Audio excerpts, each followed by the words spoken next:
Yeah. All right. Sorry, we want to get started. Can you guys take your seats? John, just to let them know we're going to start. Okay. Okay, good afternoon. This meeting of the Board Committee on Audit and Compliance is now called to order. Everyone should please take a moment to mute their cell phones. CUNY TV is transmitting the public sessions of this meeting live at www.cuny.edu/livestream and the CUNY Board of Trustees website. We will take up the following items for approval. Action items. 1A is the approval of the minutes of the June 7, 2022 Committee on Audit. I move for the approval of action item 1A. Do I have a second? Thank you. Any discussion? Okay, all in favor? Aye. All opposed? Any abstentions? It's unanimously passed. We will now address action item 1B of the policy calendar, approval of the fiscal year 2022 audited financial statements presented by Grant Thornton LLP. The university is required to obtain an audit of its consolidated financial statements on an annual basis.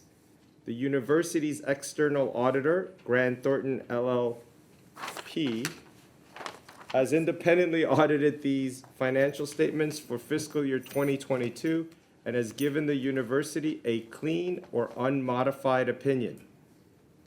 The university is seeking the Board of Trustees approval of the university's fiscal year 2022 audited financial statements.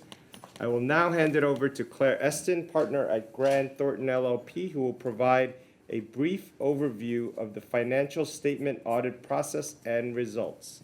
Claire? Thank you, Chair Kim. Thank you. It's nice to meet all of you in person.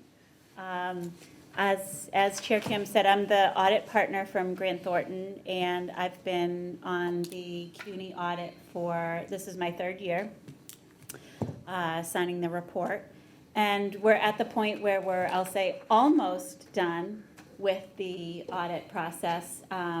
I've provided some materials printed out and on the screens in the room to guide us through the conversation.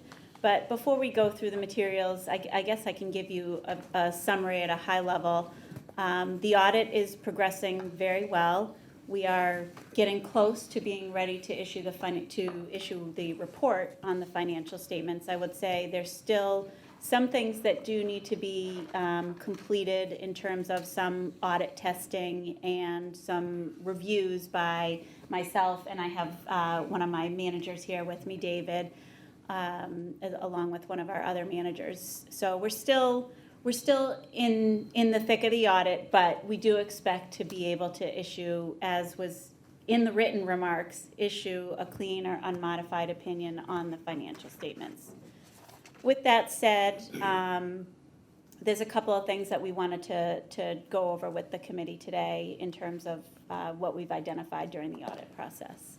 So I'll go through that. And if you turn to the first page of the materials, also again up on the screen, this just gives a high-level overview of where we are in the audit process.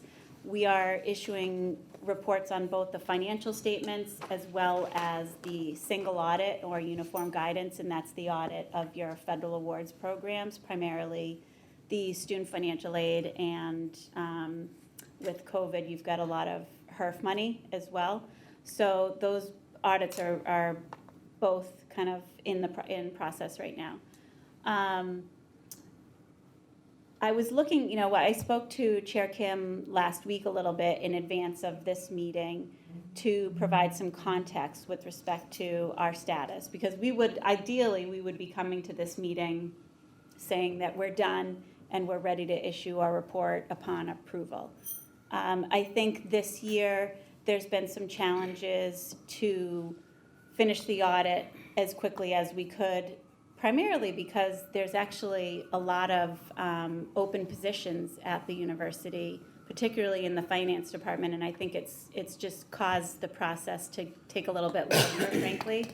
because of the fact that there's some challenges to just get through the mountain of information that needs to happen in order for these financial statements to be pulled together. So I give a lot of credit to Christina and Sarah and their group for doing as much as they have, but I do think that some of the vacancies has caused us to be a little bit behind where we would be on our schedule normally. That being said, I would say another thing is there's kind of three things. It's the resources to get the financial close done. Secondly, this year, another big year with HERF funding, which is great news, but it also means there's a lot of tracking and reporting associated with HERF. And that takes up a lot of time from the controller's office as well. And I know that with the results of the audit, if you recall from last year, there were several findings that we had related to how certain money was being spent in HERF, particularly in the institutional portion.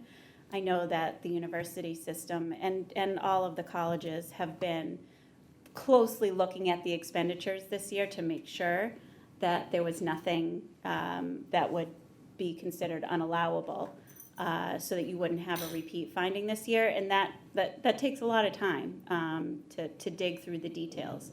So that's, and I would say in a normal year, if we were auditing student financial aid in contrast to auditing HERF, that's handled by a completely different group of people, whereas HERF is handled by the same people that are working on the financial statement audit.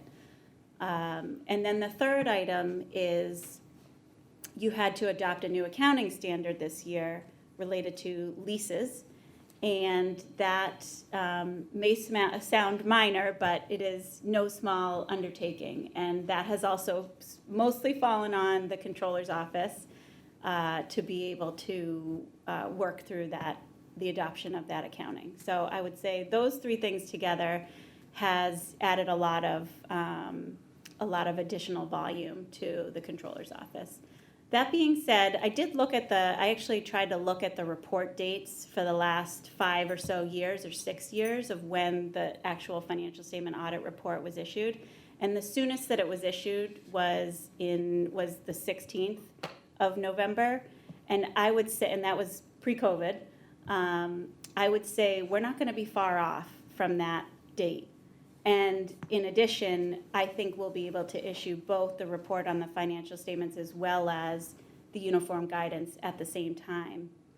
Whereas in years past, usually uniform guidance comes screeching in right around March 30th when it's due. So I think, although it's a little bit later than we would like for the financial statement audit, it will be a lot sooner for the federal awards audit. So that's kind of the summary of where we are. In terms of the I'll say areas of focus and just the significant risks, we presented our plan to this committee back in, I believe it was June when we met, to go over our plan. And I would say our audit was performed in accordance with our plan. No major deviations from that. We have identified one audit adjustment, which David will go through in a moment. But I would say it's immaterial. It's not something that needs to be recorded by CUNY. We feel comfortable that it's not material. It's just slightly above what we would have to track from a financial perspective. So David, do you want to just quickly describe that adjustment? Oh, sure. Thanks, Claire. Hello, everyone. So essentially, CUNY brought to our attention that there were some prior year building improvements which were omitted from the books. So CUNY was the one that told us about it. It was boiler repairs, and there were some corresponding debt as well. So the net impact of those transactions were approximately $5.8 million. This is considered immaterial to CUNY's financial statements as a whole. However, we will put a past prior period adjustment on the management representation letter, which management will sign when we're ready to issue our financial statements. So, it's 5.8 million, not a huge number, obviously, to your opening net position. It's being recorded as an addition in the current year. The gross balance is 65 million. but there's debt associated with it, and also there was some depreciation on it, so it does net down fairly quickly. So that's the only audit adjustment that we've identified to date. Obviously, we're still in the process of finishing our audit, so if anything else comes up as we put together our final reviews, we will obviously let management know, and we'll let the chair know about other adjustments if they come about. The only other thing that I wanted to mention was, and we haven't identified any internal control deficiencies that need to be reported to the audit committee at this point. Again, we would have to report significant deficiencies or material weaknesses if we identified any, but we haven't identified any so far. If we do, upon completion of the audit, we will also notify the chair of that as well. Just touching up for a moment on IT, as you know, we do include the getting an understanding of the IT internal control environment around IT, specifically related to CUNY First for the financial statement audit. And we look at various elements of CUNY First, security, operations, if there was changes to the system, et cetera. But we also get a high-level understanding of the IT environment across the university system, and that includes getting an understanding of cyber risk, risk management, risk mitigation, et cetera. So we actually have a couple of different conversations, and we did have a conversation with your CIO last week as well, just to understand what the policies are and his point of view on risk mitigation. If you remember the members of the committee that were here last year, I had brought up the fact that we noticed that you don't have cyber insurance, which isn't a requirement, certainly. Insurance is optional, but we did want to point that out. And we also talked about, this year with the CIO, what we talked a little bit about is, you know, as a partner that works with many different higher education organizations and comes to many different board meetings like this one, oftentimes, whether it's either in the audit committee or perhaps another committee, oftentimes there is a discussion at the committee level about cyber risk and what the organization is doing to protect against attacks, ransomware, breaches, et cetera. So I think, you know, the CIO said that he has plans to bring the discussion, the topic up to, I don't know which committee, I'm not sure which one, but he does have plans to do that. And I would say, I would encourage that very strongly. I think it's an important discussion to have at the board level or committee level to understand, again, the policies in place, what you have for risk mitigation, training, exposures, et cetera. And obviously, I understand you don't want to do that in a public meeting session. It would have to be an executive session. You said what I was gonna say, we're not gonna do that. Yeah, no, I absolutely, it would be an executive session. But like I said, I feel it's important to encourage that dialogue at a board or committee level.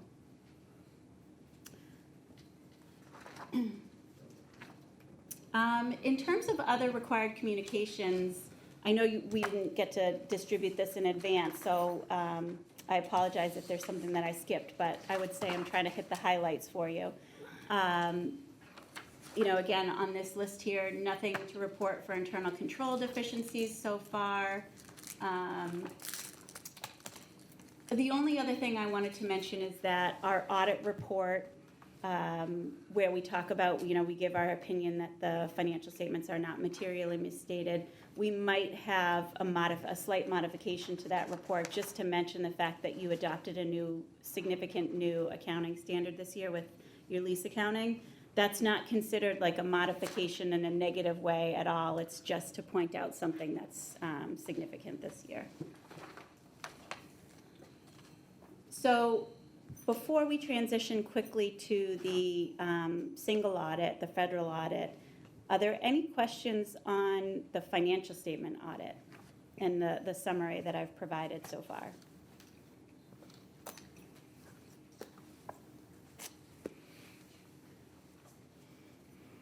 Doesn't seem like it. Hearing none? Yeah, hearing none.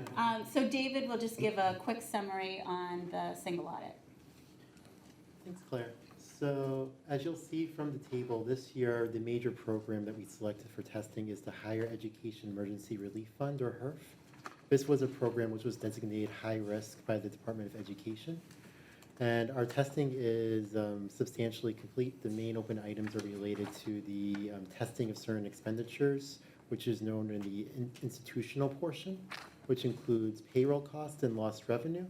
But our team has been working closely with management to ensure that this test work will be completed. But overall, for this year, we have not identified any issues as of now. However, we will communicate to you if there's anything that we think should go to your attention.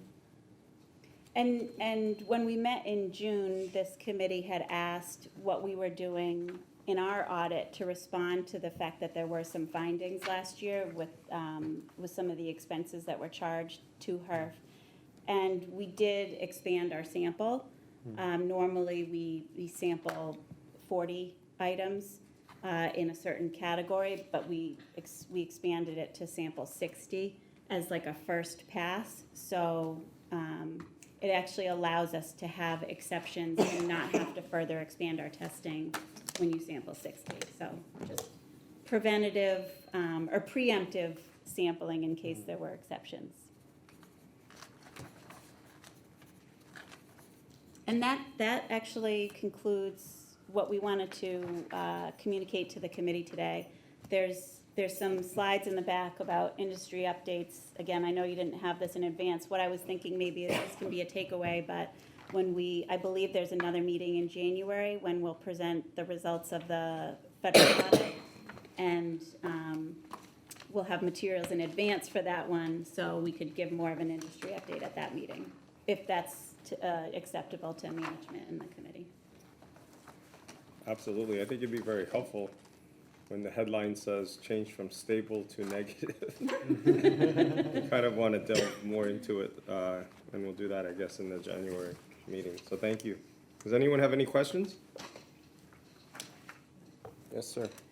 Yeah, I just wanted to ask the chair of the committee, we are planning on bringing the whole cybersecurity, we're planning on bringing to the new technology committee of the board.